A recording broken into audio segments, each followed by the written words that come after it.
back, baby. Bitcoins, shitcoins, or NFTs, there's no greater feeling than hitting that sweet old time high, old time high, old time. Hey, what's up, guys? Welcome to yet another weekly episode of Setup Saturday. This is our 29th episode. I'm here as always with Zero Cool. How are you, my friend? Hello. Pretty good. So, talking about the markets, nothing really changed this week, and that's what we expected. I expected we were just gonna range. We're in the range. You cannot see it here on my screen. I'm on the weekly, but if you look at the 4-hour chart, you see we're in a range. And I think it will stay that way. So we will explain this week why we're going to stay in a range, but maybe what you can do to still make some money in this range. And I think if you can already see the thumbnail, you will get an idea of what I'm going to show to you guys. But first of all, last week we already said it, our Discord is live. So if you guys want to talk with us, if you want to share ideas, if you want to be in an cryptocurrency investment community, just join our Discord. It's free, totally free. The only thing you have to do is, and we changed it a little bit, is just make a Prime XBT account. Prime XBT is our partner. And it's a trading exchange. So the only thing you have to do is just make an account. It takes less than 1 minute. And the reason we do this is to safeguard a little bit our content and to safeguard the community, well, to not let spammers in, uninterested spammers, and also just to support us and our partners. It's just free, it takes less than a minute, and you have access to our Discord. So the Discord link is into the description, so you can just click on it and join. And I'm pretty sure, because now we are streaming, but there is a moderator that can just let you in if you want to do it already during the stream, so feel free to do it already. Another cool thing is, I didn't talk about this last week, but because of the launch of the Discord, Prime XBT gave me 100% deposit bonus of up to $100 dollars if you use my link, and the link is as well in the YouTube description. So just deposit $100 and you get $100 into your account immediately. Just for your information, that $100 you cannot withdraw that immediately. That's just, you can use that to some leverage longs, to trade, to use as collateral. And then at the end, of course, your winnings you can withdraw, but not that $300. That's logic. And then another thing is, we talked about this last week, but this week is their Black Friday promo. So Tangem, I showed you guys, I have the cards right here. It's a hardware wallet where you can store your crypto. And for Black Friday, they do a special deal. They give 15% off. But let me show you guys. If you use my link, so you can just delete this, use the link Jack Green, apply, up, you get 20% off. So it's a pretty good deal. The cards are not super expensive, so it's only $55 with my link, $43 for 2 cards, and a ring is $128. So it's pretty easy. Use my link. And also, and I didn't mention that last week as well, so we have a gold tier in our Discord. We don't use it very much. The only thing you can see is our portfolio and the trades we make. And so by using our link to buy a Tangem wallet, or by depositing money on Prime XBT, you also get a gold membership in our Discord. You don't have to do that. The Discord is just free, and we mostly give everything for free, but we just wanted to make a tiering system to give something to our, how can I say it, supporters. Let's put it that way. All right, Zirko, what do you think? Let's dive right into it. Let's go.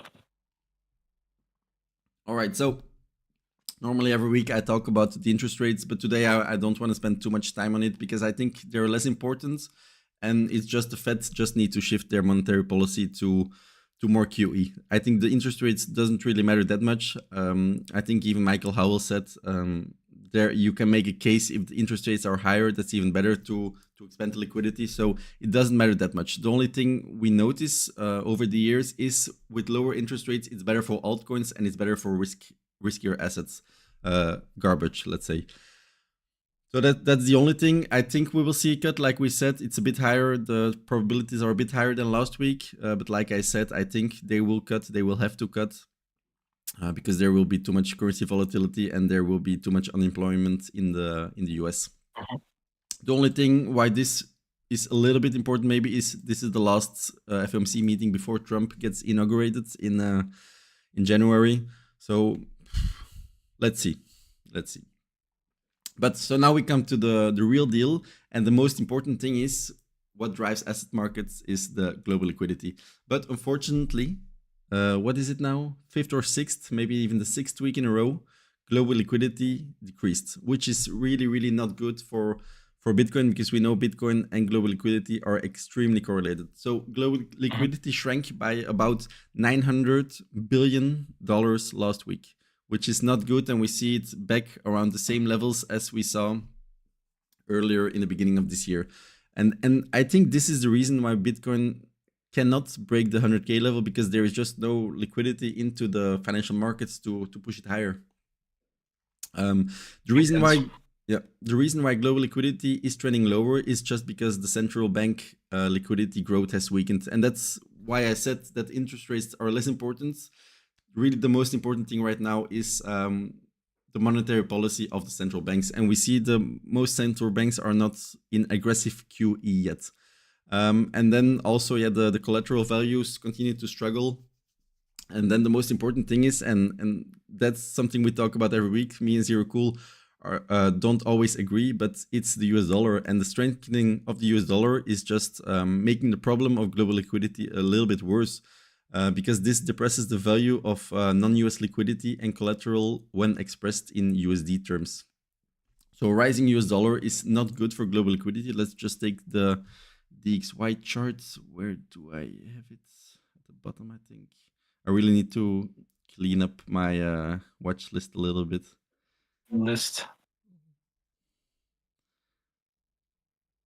I just opened it right before the stream. I didn't see it when you were scrolling. Maybe I accidentally deleted it. All right. So, but luckily the dollar declined a little bit this week, but it's still way too high. And I think we will see some financial markets break because of the dollar that's too high. I think we didn't see the break yet, but this is not good. The US dollar too high is really not good. But you can make a case, for example, that the US dollar and asset prices will rise simultaneously. And we saw that. There are a couple of instances we saw that. But for example, we saw that in Japan in the 1980s. I talked with Michael Howell on my latest video about it. And also in Asia in the 1990s and in the Eurozone in the 2000s. But basically, always when US dollar rises strongly, so when the currency rises strongly and your asset market rises strongly, this is like a recipe for a bigger disaster. So if we will see that, and it's probably that we will see the dollar rising while asset markets will rise, the burst will be way, way harder, and the markets will collapse way, way harder. But that's something we need to consider in a year or something. Yeah, and it's Trump's goal to like devalue the dollar, right? It's Trump's goal to devalue the dollar. That's true. But the thing is, because Trump is elected, there will be so much money going to the US markets, and a lot of more countries will use the dollar, which will just make the US dollar stronger. And will make the US assets stronger. So the thing what you have to do is print dollars? Question mark? No. As an investor, so what you have to do is you have to be in the dollar or either in US stocks, because I think either one of them will rise, and I think even both of them will rise. Just don't be in, like, let's say Eurozone stocks or the euro or other fiat currencies. It's debatable whether Bitcoin or asset markets will rise, but either the dollar or the US stocks will rise, and I think even both of them will rise. So be allocated accordingly.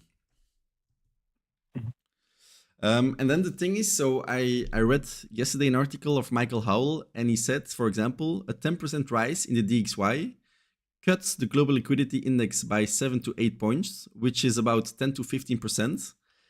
And basically a decline of 10 to 15% in the US dollar index is like a 15 to 20% fall in world equities. So normally, which is more in crypto, way more. Normally, this rise should should go with a 10% decline in US equities, which we didn't see yet. I don't know if we were going to see that, but I think, like I just said, we will just be in a world where the dollar rises and the US stocks rise as well. So be allocated accordingly. Just to recap, I think this is just the reason why Bitcoin had really difficulties going further than 100K. And then you can just see it easily here. So that's a chart that was on Twitter this week, like everyone was posting it. And this is just a chart to global M2. So a lot of people think global M2 is global liquidity, but it's just about 40% of it. But let's say you use this metric, which is good as well. It's fine as well. So we know Bitcoin follows the global M2 as well. It's not how can I say it, as good as global liquidity, but it's still a good metric. And you see, according to the global M2, we should be declining. So in a couple of days, Bitcoin should be declining if we just look at the global M2 and global liquidity. This one is from Michael Howell. Let's put this one a bit bigger. I think I showed it last week as well. So this is the global liquidity and Bitcoin 6-week changes. If we follow global liquidity, Bitcoin should be going down. But that's what I say every week. So global liquidity is the most important factor. But what's the second most important factor is the S-shaped growth curve and the adoption curve. And that's what we're seeing right now. So at the moment, we're just seeing a lot of companies, a lot of nation states adopting Bitcoin, putting Bitcoin on their strategic reserve, making favorable policies for crypto. And that's why we're seeing the push. So we're seeing the push in Bitcoin and crypto because of the S-shaped growth curve adoption. But global liquidity is lagging and is decreasing. So I think that's why we won't be able to break 100K, why we will consolidate, but also why we're not going to drop way lower, because we see this adoption. And I prepared a couple of articles for you guys just to show the adoption that's going on at the moment. So we see Brazil's Congress to weigh Bitcoin reserve as a hedge against global risk. So Brazil's Congress plans to establish also a Bitcoin reserve. And I think if we scroll a bit lower,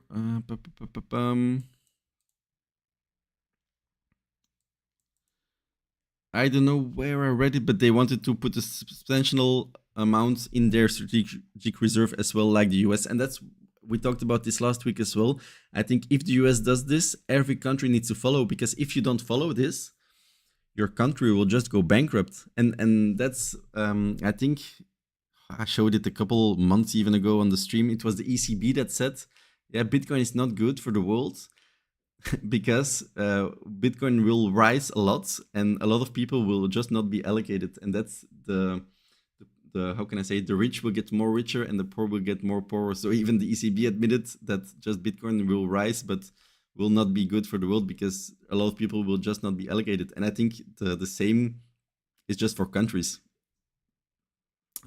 Absolutely. And like we said the week before, if countries, if nation states start adopting, that's how we go from like 6-digit to 7-digit, right? Yeah, and that's it. And so as well, this week it came all out this week. So what we try here on Setup Saturday is to have all the news as well from this week. And so it's crazy. So the Brazil news came out this week. Morocco as well, central bank to legalize all cryptocurrencies, which is crazy. Even as well, Putin signs law reconsidering digital currencies as property, which is crazy as well. That's why we saw the rise a little bit yesterday. I think this was just this was yesterday. So and they're just coming and coming. I think every week we will see these articles popping up. We will see countries adopting it or considering adopting it, putting favorable regulations. And I think this is the S-shaped growth curve. This is why we don't necessarily need global liquidity at the moment, because there is just so much adoption worldwide. And then as well, companies, I think Mara they're offering convertible notes for just buying Bitcoin. And this is the Sailor strategy. So this is what Sailor is doing, just convertible notes to buy Bitcoin. And I think a lot of companies will just adopt it this year. There was even another company, I don't have it open right now. It was a way smaller company, but they were listed on the New York Stock Exchange or the Nasdaq, I don't remember. Or maybe well, they were publicly listed, and they just said, okay, we're gonna buy with our reserves Bitcoin. The stock pumped 50% in one go. And that's crazy. I think a lot more companies will do that this year, just because there is that effect of, okay, if I'm gonna put Bitcoin on my balance sheet, our stock will just pump. And it was the same. We saw this as well in the .com bubble.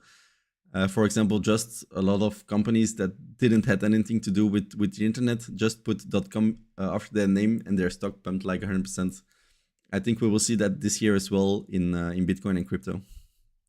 Whoa! Imagine if they start putting like .btc in their name. Never gonna happen, but you know. So to recap it a little bit, liquidity is going down, but so we know we have global liquidity, but what's important for crypto is stablecoin liquidity. And I got here the USDT and the USDC chart. Let me put out the Ishimoku cloud. This is pumping like crazy. This, let me, if I put it like this, stablecoin liquidity is pumping like crazy. This was the Luna collapse, and we went way past it. There's way more liquidity into the system at the moment, and alts didn't even have their all-time high from here yet. So I think there will be a lot of money flowing into alts, because there is just now way more money into the crypto ecosystem that didn't flow over to alts yet. And I think the time will come. So stablecoins are printing like crazy. We have like a bot in our Discord as well that tries to put all the stablecoin prints in there. It doesn't update everything very good, but we get the point. We get there's a lot of money printed. You see, this week alone, it's like a massive candle. It went from 155 billion to 173 billion in stablecoins extra, which is a lot. What is it? It's almost 20 billion extra into the ecosystem of stablecoins. Yep, a lot of printing. So yeah, so maybe a little bit a summary. So what I think is gonna happen, so Bitcoin will not be able to break 100K soon as in this week or the next week, but we won't go lower than, let's say, 85K because of this massive S-shaped growth curve adoption. And I think because Bitcoin will just consolidate in a range, and because of this massive spike in stablecoin liquidity, I think the time for Ethereum and alts will come. But we will talk about this a little bit further. But this was just my macro summary of the two most important things, which are liquidity, global liquidity and stablecoin liquidity, and the S-shaped adoption curve. And I think this is all for me, because these were just the most important things. These are the only things you need to watch. And of course, Zero Cool's technical analysis. Yeah. Let's, if you swap screens, we'll start with the futures and the APR on them. Yes, you can This go. is a subject that I touch on once in a while, but you can see the futures, long-dated futures for September next year are trading above 100,000, even into March next year, trading above 100,000, super bullish. Short terms are higher than long terms, which is putting pressure on the market to stay up and go up. So future-wise, price is still super bullish. And for price action, welcome back in a range, guys. Range high, range low, and we just do this, I think. Now, last time when we did that for 8 months, it was pretty boring and people got chopped up. I don't think it will be 8 months now. But this is super bullish for alts. This is exactly what you want for alts. Yeah, this is exactly what you want for alts. And I think the moment we will see global liquidity going up, when we see the DXY going down, then we will break out of this range, and then it will be again Bitcoin's turn. Yeah. So your range high, your range low. Next obvious target would be the mid-range. So probably a sweep of this is next, and then back to range high or back to range low. I would assume range low. But the longer we go down and the slower we go down, the better for alts. Exactly. And a sweep below 91,000, I think. 91,000. This is on Bybit perps. Depends on what exchange you chart, how how deep it went. But yeah, 90.8. I do think we test 90K. I had bids here for 98.5, 89.5. I think my bids were here. Never touched them. It's okay, it happens. I did close my long. I was long from like, I think 92. I go long from here, I think. And I did close here on the close of the weekly. Because I do think we're going to range. I can keep this open and maybe it never visits my entry again. And it just goes past 100,000. It's possible, but I don't see the need in paying funding while we are still in this range. Now, there's two options when we go above 100,000, right? We're going to either have a super sharp rejection, like take 100,000, go like 101, 102 people start FOMOing in, and then you smack down with like a 10% candle, and every late longer gets absolutely destroyed. Or it just teleports, and I honestly think it teleports and it starts teleporting in like tens of thousands. And then, yeah, it's like straight up to 120,000 would not even surprise me at this point, because we have been consolidating for like 8 months. And this is a breakout that's like a mini consolidation. What I used, or what I like keep in mind when there's like a range forming and it breaks out, it's always in like 3 steps. You have your basis, your impulse, your basis, and your impulse. And you never short the first leg of a breakout. And we actually never short the second breakout because there can be a third, but that can be a fake out. So consider your red button disabled, especially on alt. For a setup now, I wouldn't touch Bitcoin to leverage trades. If you're not in now, we've been telling you basically since, what was it, down here in September, you should allocate each week, say buy a little, buy a little, buy a little, buy a little, buy a little, buy a little. I think we said, I don't know which stream it was, over here somewhere. If you're not allocated now, for the love of God, just buy a lot, and it went up. For now, sit on the hands. I would wait. I'd rather risk a breakout of 100K to buy, or the sweep of the low here. Start layering bids from 92,000 down to 85, like Jack said. There is some untapped liquidity down here that could be rated.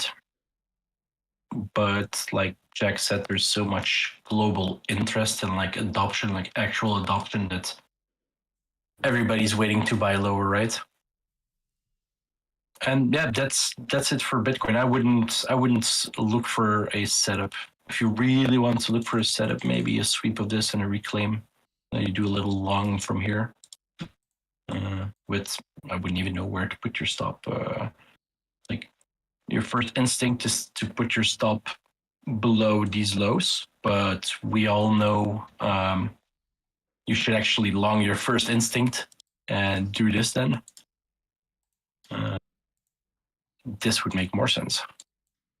So scenario 1 really depends on how it reacts. If it raises this and it comes back above, scenario 2 is basically what you want and what everybody's looking for. So therefore, scenario 3 where you go even lower, like 88, just put a box with bits between 90 and 85 and hope that it wicks deep and goes up.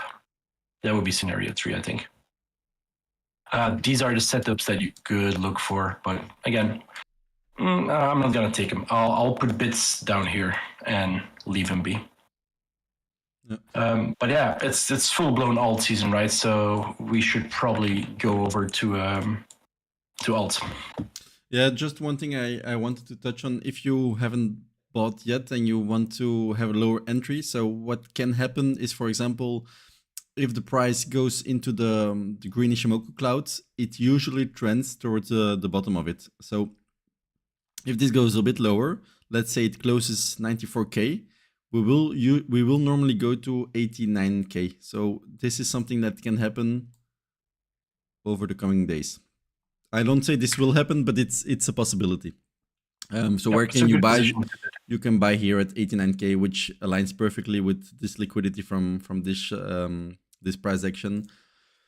If you want to go on the higher time frames, the Tenkin is always a good buy in the bull market.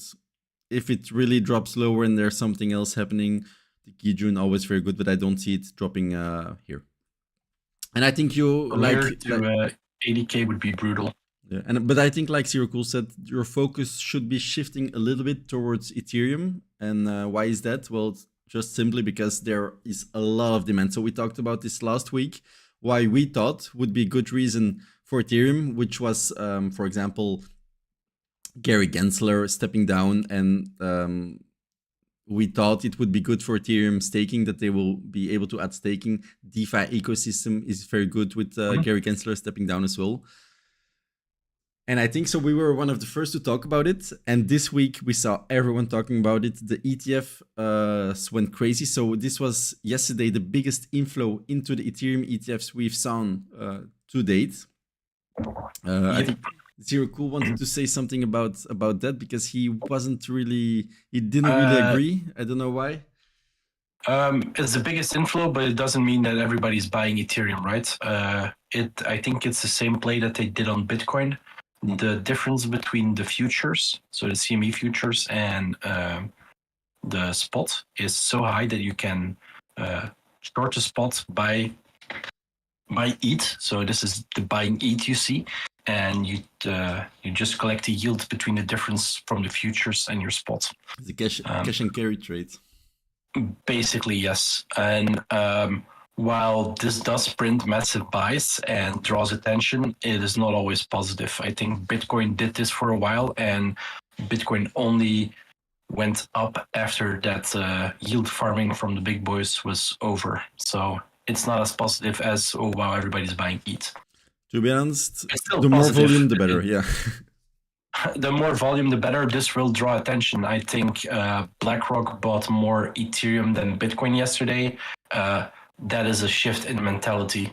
Yeah. And while we just explained you why it's not super bullish and positive, the average person who doesn't know the details will definitely think, wow, time to buy ETH. And it's not only BlackRock, it's all the Ethereum ETFs are beating their Bitcoin counterpart amid recent Ethereum rally. So there were more inflows into the Ethereum ETFs than into the Bitcoin ETF yesterday, which is crazy. So there was about 225 million in net inflows this week in Ethereum, and only 190 million into the Bitcoin ETFs. Yeah, bullish, and well, everyone is looking at futures and the normal price and playing the same yield farming, right? But yeah, bullish regardless. But it's not pure. Oh, everybody just bought ETH. There's a lot of shorting on the futures as well, suppressing the price. And then one last thing, I don't know if you saw this, Zero Cool, but there's a TWAP ongoing in Ethereum. So basically, the World Liberty Finance, so the DeFi company of Trump, is swapping into Ethereum. So they're buying Ethereum. And also some Bitcoin, but more Ethereum. Yeah, more Ethereum. And I don't think anyone noticed this. This came out just this night, this tweet, which is very good. I didn't saw it before. And they're just swap buying Ethereum. Yep. This is adoption you're seeing, right? I do think, honestly, that the decision of staking for ETH ETFs is already made, and your insiders are accumulating big time. I do think that's a part of why it's going up. If you look, or we can look at it in a second, the open interests on the CME for Ethereum has almost doubled in 3 or 4 weeks. So there is big appetite. Yeah, we can look at it. I can go over to your screen and you can go ahead. I don't think I have it open somewhere. CME. Yeah, there we go. Yeah, CoinGlass should have it. ETH. Why can I not zoom in? Open interest.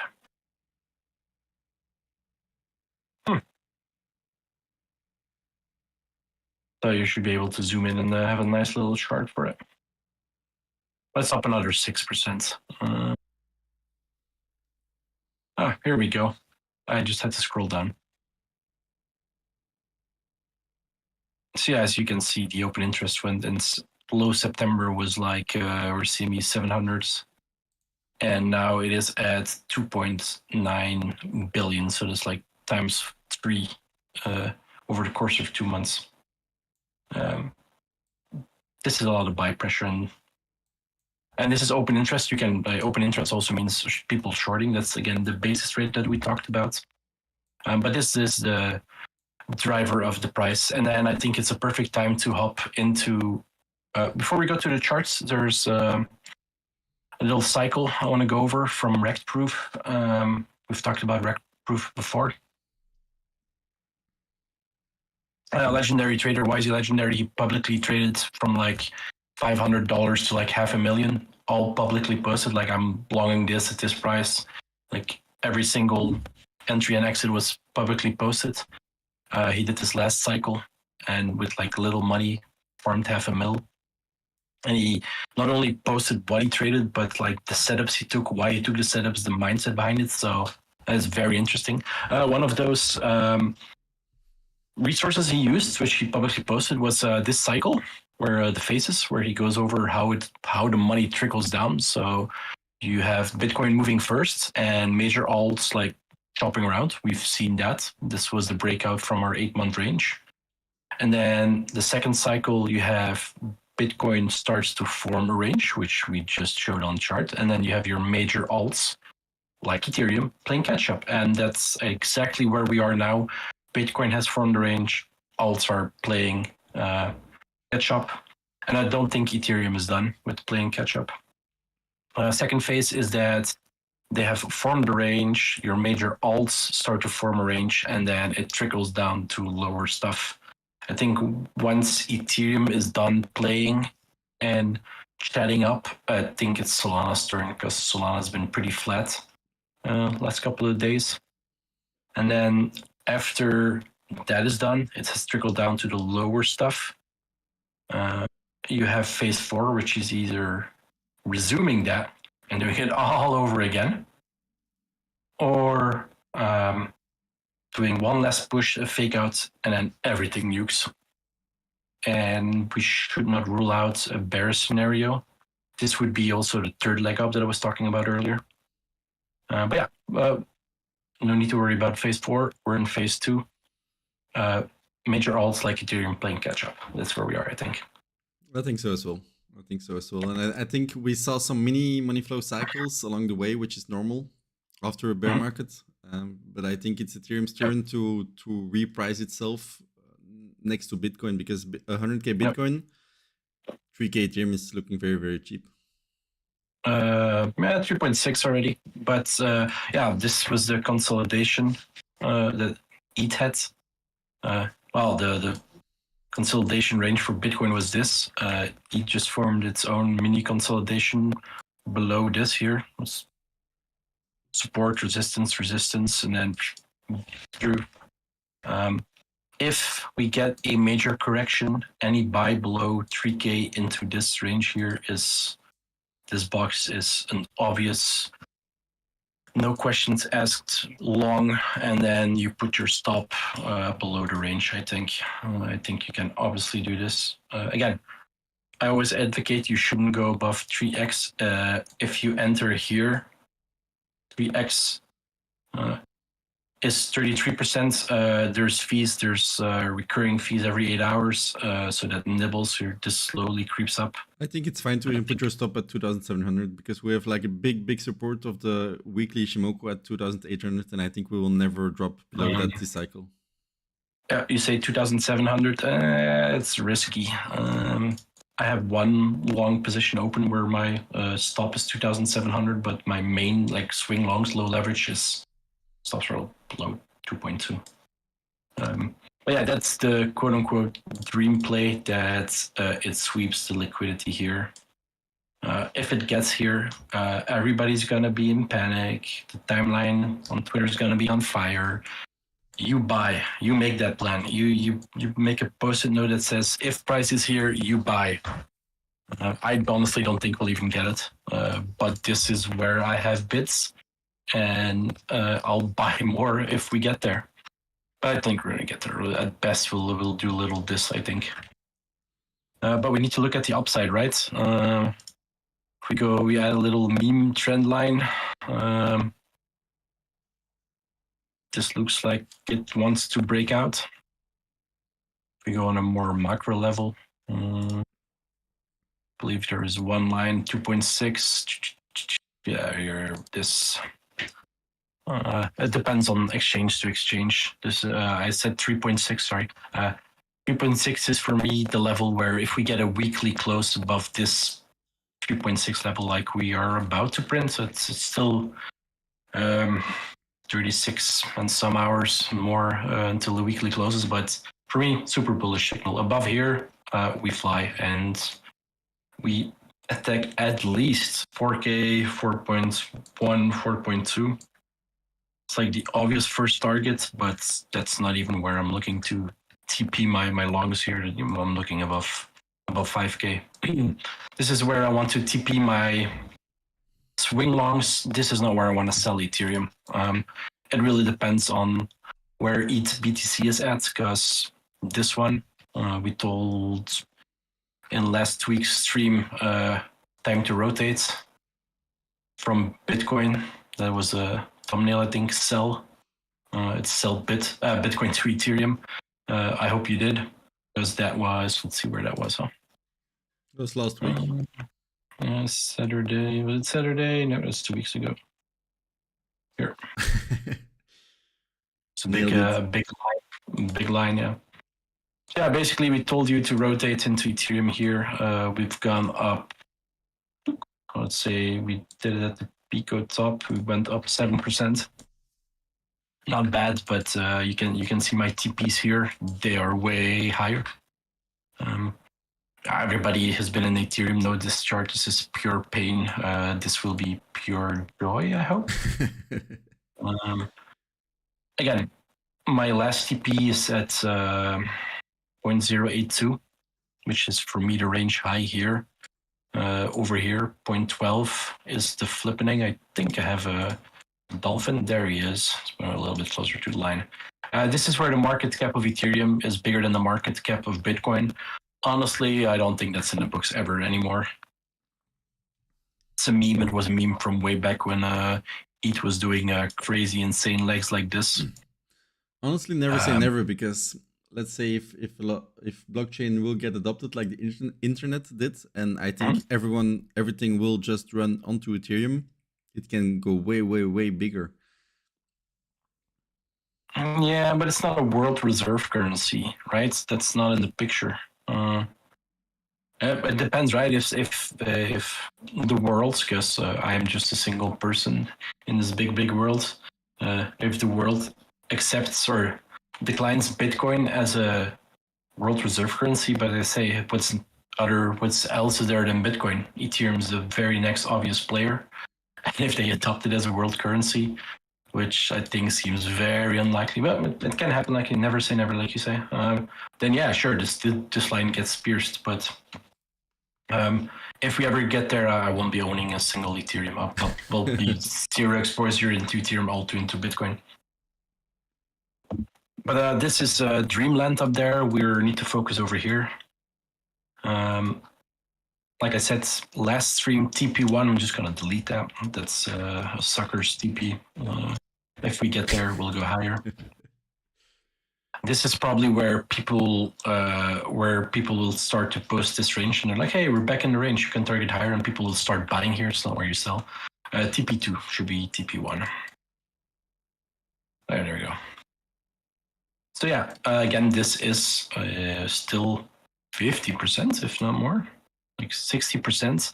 If Bitcoin or if ETH does 60% from here, you are into the 5,000s. And that's assuming that Bitcoin is still ranging. If Bitcoin breaks and ETH does 60%, we're easily talking 6, 7, 8,000, right? And then it is starting to look more favorable to get out of Ethereum as a spot position. So the point I was trying to make after this long rant was I will TP my leverage longs at 5,200 or around 5,000. I have 5,200 as a flat number that I put there. It's more of an ongoing situation, and look how it is at that moment around 5,000. But I will start to rotate out of Ethereum based on ETH-BTC chart. And first possible target would be 0.06. And that's it for me for ETH. You need to have ETH. I have more ETH than Bitcoin. I think you should also have more ETH than Bitcoin. I have as well, yeah. I think it is time that the king of DeFi returns and melts faces. Well said, well said. Just one thing I wanted to add about the TA is, and you didn't talk about this, is this massive cup and handle. So this massive cup and handle is a pattern that usually plays out, and it's a little bit more conservative, the measured move and the targets than Zero Cool said. So basically the measured move of this cup and handle, which is breaking out at the moment, is around this, depending on how you draw it. You can draw it here, you can draw it a bit higher. So depending on how you draw it, this will be the range. So the Fibonacci level, 1.618 till the 2.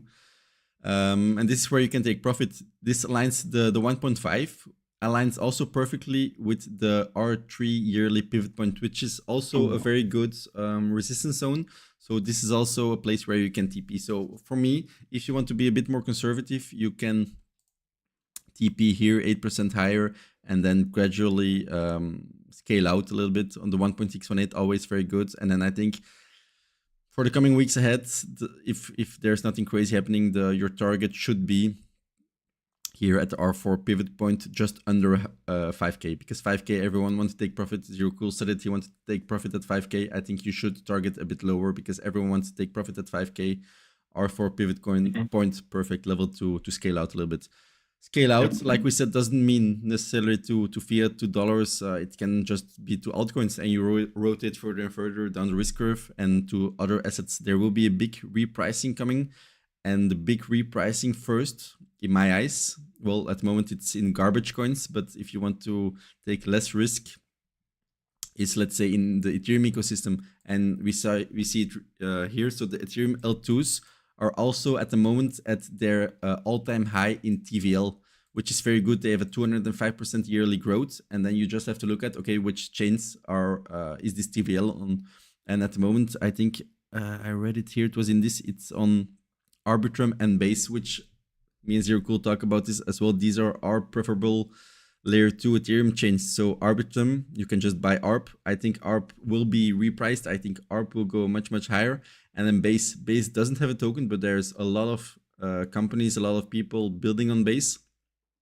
Yeah. So either you buy some legit projects, or you can even buy, because this cycle will be a bit more about memes, you can look at some meme coins on Base, and I think Toshi is a good contender. Yeah, I have my biggest meme bag is Toshi. I think it is seriously undervalued for the community that it has. It's been really slow. It's been slacking. It's been dropping. Sometimes I wonder, wow, did I pump too much money into this? But I do think one point I will print those 100% candles if everything reprices. It's inevitable. And that's the thing. So then you have to look at, okay, what else will be repricing? And a very good thing to know and how you can see if something is repricing is just look at the weekly Ishimoku clouds. And for example, Algorand did a big move yesterday, and one of the reasons is just the price was so suppressed, it was so undervalued. But and then the moment it goes into his weekly Ishimoku cloud, it most likely goes to the other edge. But in these altcoins that were suppressed the whole bear market, these are moves of 200%. So, and that's what I wanted to say to you guys, maybe a little bit of homework for the week ahead. Just look at some undervalued coins that didn't move yet, and look if there's a good edge-to-edge play for the Ishimoku cloud. I didn't watch it myself, but we can look together if you guys want. So, for example, a very good one that I want to buy, and just following, so just continuing on my Ethereum, I don't think I have it, is Matic. Matic, which is named Poll at the moment. Maybe the chart I don't know if they still use this chart because there's a new chart at the moment. Okay, if I do it like this, and I think Matic will perform the edge to edge as well. It's not that big of an edge to edge, and that's the thing. It's always better when the top is flat. Then usually it happens. But Matic, for me, it's super undervalued. It didn't move. But a lot of serious projects are developing on it. The biggest crypto product at the moment. What is it, Zirko? Hyperliquid? No. That's the next one I want to talk about. No, it's Polymarket.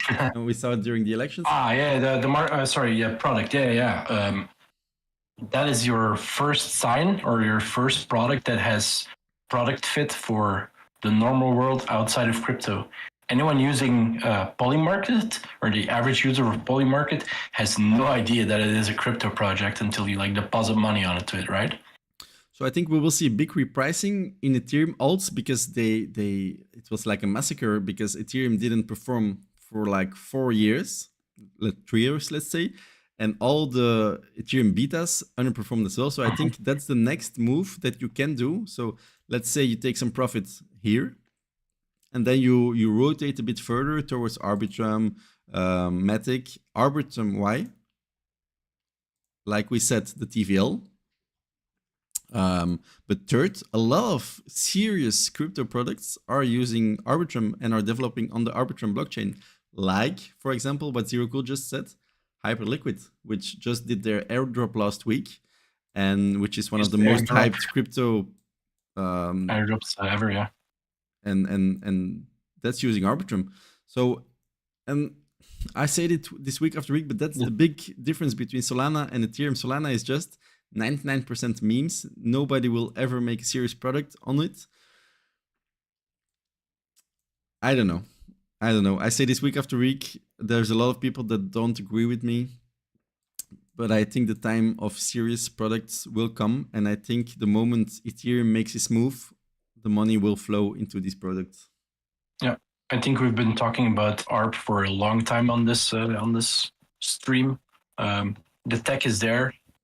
I think the Hyperliquid airdrop yesterday proved the tech works. It was the smoothest airdrop ever. It was the biggest airdrop in crypto history. Never done. And one point was like $1.7 billion airdropped to people. They made multi-millionaires. They made not a billionaire, although I do think some people printed hundreds of millions of dollars out of thin air. Life-changing money for a lot of people, and the blockchain didn't crash. The blockchain didn't stop.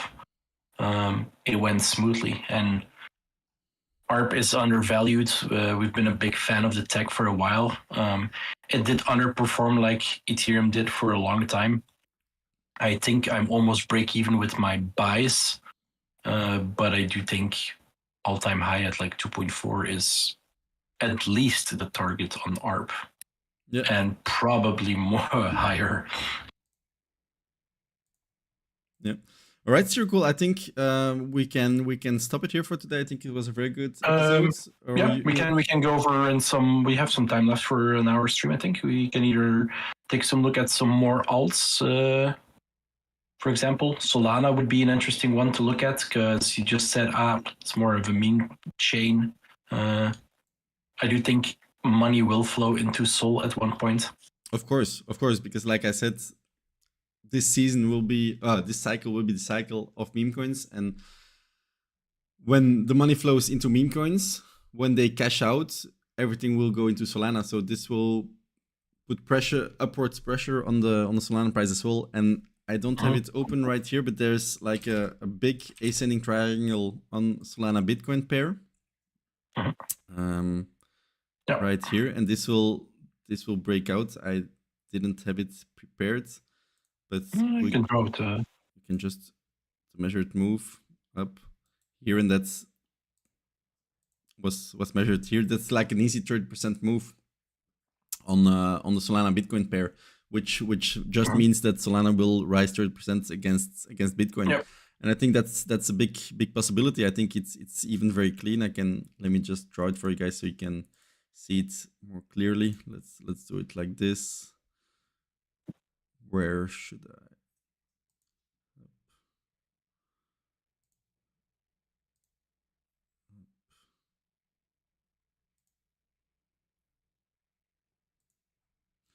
Measure the move. Measure here or here. Up. Your targets.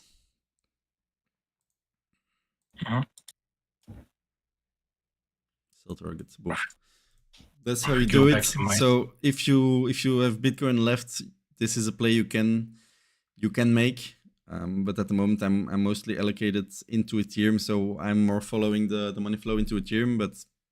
But Solana is looking good as well. I think you can buy some here, and then it's primed to go up. I'm gonna go to your screen. We can yeah. So that was Sol BTC. Another play is Sol Eats. I posted this on Twitter not too long ago. I do think this meme box here, which is if you go to your the weekly close stop, this candle over here. So this order block basically. Do it correctly. Put on Snap. Like this. Yes, all right. This was clear. Wouldn't say resistance, because if you don't pair against USDT, it's a little hard to like have clear resistance lines. This is where people took profits. You can see rejected, and then here started to form support. This would be like a location, because it is trickling down, where I would look to see is there a play on ETH that I can make to rotate into Solana. And then this leg up, if it bounces from here, is where you would look at Sol against USDT, because this could be very explosive on the USDT pair, I think. And I think we've seen this. I also posted this. I compared this to Sol BTC, I think. I don't think I have it open here. Here's your meme triangle. It's ETH BTC, sorry. Yeah, I still have it here. We've seen this before, the rotation. So it broke out, it retested it. Here it wasn't a clean retest. Let's remove my snap. This wasn't a clean retest, but it was an area of interest. Here it was much cleaner. Your weekly order block, it rejects, tests it, and then flies off. I do think we'll have that at in Sol ETH. The question is, will we have it where it like slowly tests the order block, or just like pierces and reclaims it? The reclaim and then you buy over here is a safer play than layering bits in this and hoping you get filled, but it doesn't go down, or like it just wicks. That's your best case scenario when you have layered bits or layered asks, that it pierces it and then it rejects from that area. Best case scenario when you do that. So the safer play is really here it is. This is like wait for the reclaim, so it pierces the box, and if you would have bought in the box, let's remove my drawings here because we are a little bit zoomed out and it's harder to see. So if you layer in the box with bits, you get filled, and your average buy price is this. That means if it keeps going down like it did here, you are still down 26%. 26% is a lot. This will make you very nervous. So it is the safer play to just wait for this to develop, pierce back above, and then you can start buying here. If I would play this, I would buy 50% here, layer 50% below. And if I can see it developing on a lower time frame that's creeping up, I'll just add 5%, add 5%, add 5% until I'm fully allocated. Way less risk doing buying here after it reclaimed the box than blind bidding the box.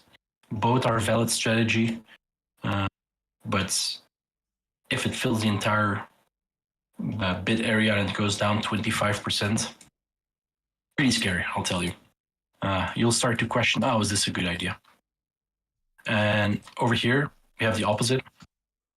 If you do your bids, you get filled for, I don't know, 10, 20% of your bids, and it just consolidates in your bid, a little bit above, it goes away. You start to question, should I buy here? Your instinct will be, so fuck it, let's buy. It starts to go down. You start to question it, and then here it eats up. Perfect. It was a good idea to buy, but it can also like tumble down, right? And then more questions if it was the right play. So yeah, two strategies to bid. That's I use both. It really depends on what does it depend on? On the coin. Is it is it Bitcoin, is it Ethereum, is it Solana, where there's a lot of liquidity? You'll have less of this on high liquid coins. You'll have more what played out here. I feel you'll see more of this type of recovery on high liquid coins, more of this on shit coins with low liquidity. So I use both depending on which coin it is and what area of interest it is. So yeah, rotation from Sol into Sol from ETH will be a play. One thing I think you should have this on the chart somewhere and look at it once in a while to see where it is at. I think the summary here a little bit is just rotate from Bitcoin into Solana or rotate from Bitcoin into Ethereum. I think both charts, Bitcoin Sol, Sol Bitcoin and ETH Bitcoin are both looking good. So if you're an Ethereum maxi or a Solana maxi, the time to rotate is now or is coming. Yeah, I think it's obviously rotating into Ethereum, and after Ethereum, other ETH beta plays it's called, like ARB. But ARB is already going with ETH, so if you do it at the top of ETH, which we think would be like around 5K, it's probably a little too late for ARB. ARB will have probably a leg after ETH hits 5K, but it's like the last type of leg. You need to start looking at other ecosystems, and then I think Solana is the obvious play after Ethereum.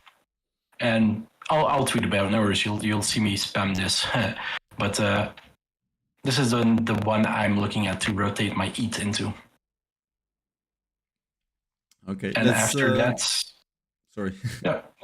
No. After you have Sol USDT, because this already broke the all-time high in price, market cap, it's already way higher. Let's say this is at, let's say 400, I think is my first target for Sol. Then you can probably start to think about allocating into cash instead of another crypto. And that's about it for me. TLDR, we are very bullish on alts. Be allocated in altcoins. All right, let's do our predictions. So, perfect. So, I was right on. Very good prediction, and it's a tie. So 8-8. I think it was at one time it was 7-2 for you. Yeah, did a lot of catch up.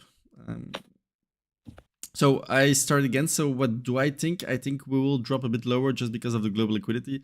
And it would amaze me if we will see yet another country put something out for strategic reserve. It can happen. And I think one or two more countries and Bitcoin will pass 100K easily and shoot way above it, even though the global liquidity is lacking and the DXY is going up. So that's that. But let's just see that this week it's not happening.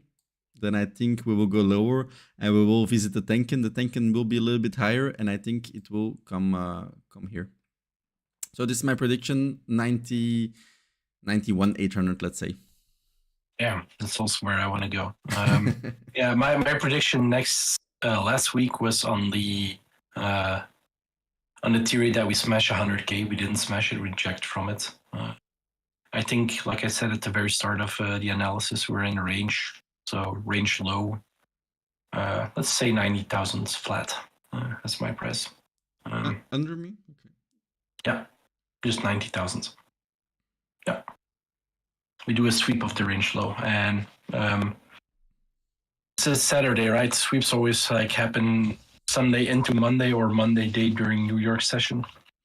And the good thing is we talked about it this week. If this just ranges, so then it's very good for alts, and we saw this already here. So these three price bars, this was very good for alts. We saw Bitcoin dominance rising, going down, The problem was here, this candle was way too harsh. And that's always what happens when Bitcoin drops too much, then altcoins drop way harder. And that's something you don't want to see.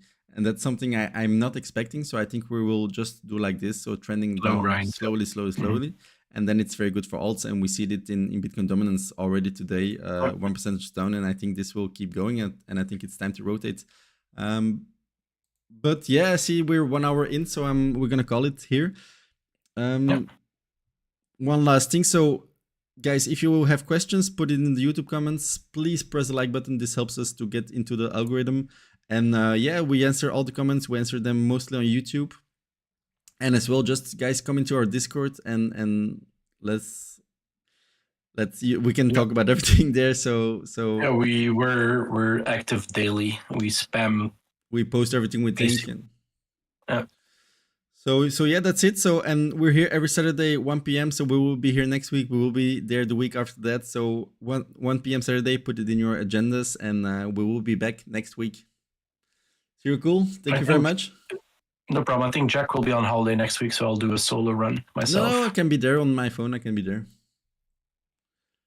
I'll let you do the solo thing, but I'll just tune in for your analysis. Yeah, that's fair. See you later, guys.